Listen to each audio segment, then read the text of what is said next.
Danny the Champion of the World by Roald Dahl. This book is for the whole family. Pat, Tessa, Theo, Ophelia and Lucy. Chapter 1. The Filling Station. When I was 4 months old, my mother died suddenly and my father was left to look after me all by himself. This is how I looked at the time. I had no brothers or sisters. So all through my boyhood, from the age of 4 months onward, there were just the two of us, my father and me.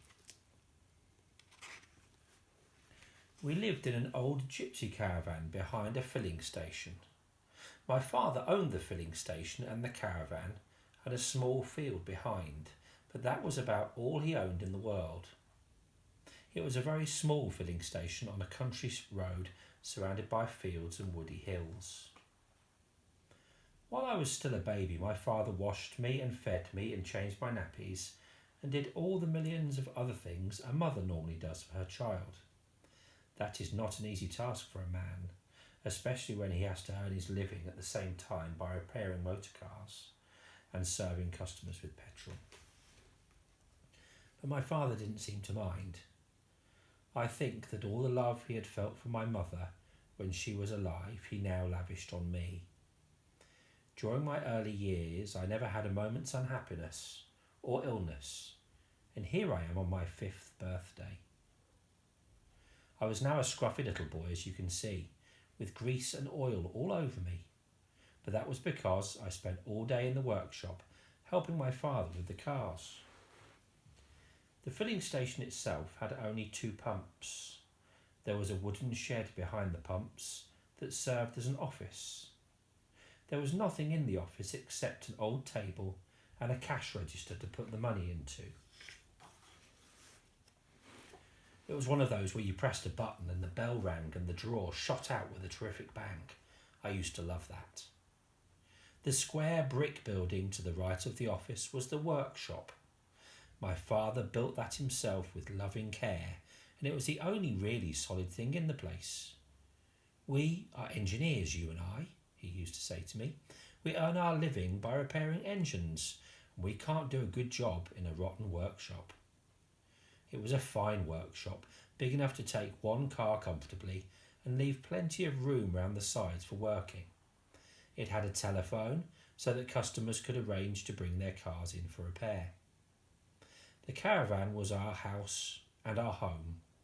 It was a real old gypsy wagon with big wheels and fine patterns painted all over it in yellow and red and blue. My father said it was at least 150 years old. Many gypsy children, he said, had been born in it and had grown up within its wooden walls.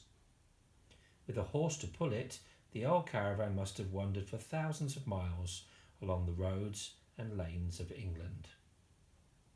But now its wanderings were over, and because the wooden spokes in the wheels were beginning to rot, my father had propped it up underneath with bricks. There was only 1 room in the caravan, and it wasn't much bigger than a fair-sized modern bathroom.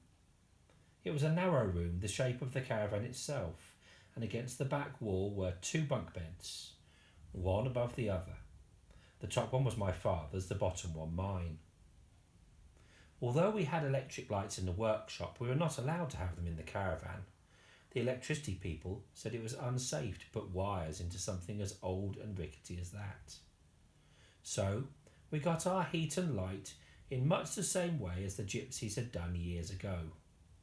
There was a wood-burning stove with a chimney that went up through the roof, and this kept us warm in winter.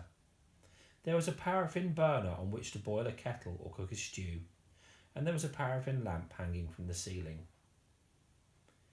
When I needed a bath, my father would heat a kettle of water and pour it into a basin.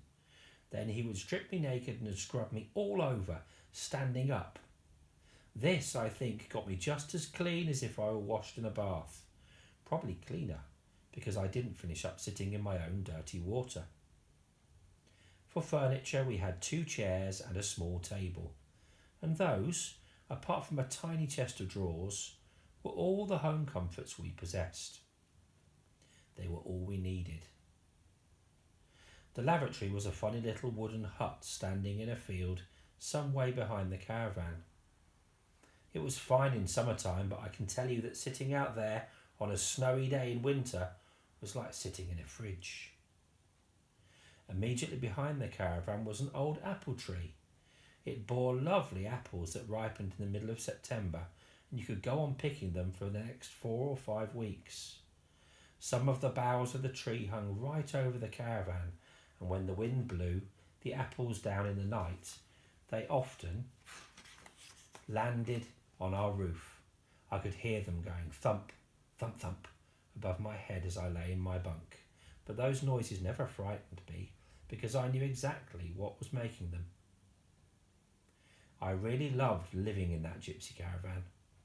I loved it especially in the evenings when I was tucked up in my bunk and my father was telling me stories. The paraffin lamp was turned low and I could see lumps of wood glowing red hot in the old stove, and wonderful it was to be lying there snug and warm in my bunk in that little room. Most wonderful of all was the feeling that when I went to sleep, my father would still be there, very close to me, sitting in his chair by the fire or lying in the bunk above mine. Chapter 2 is going to be called The Big Friendly Giant.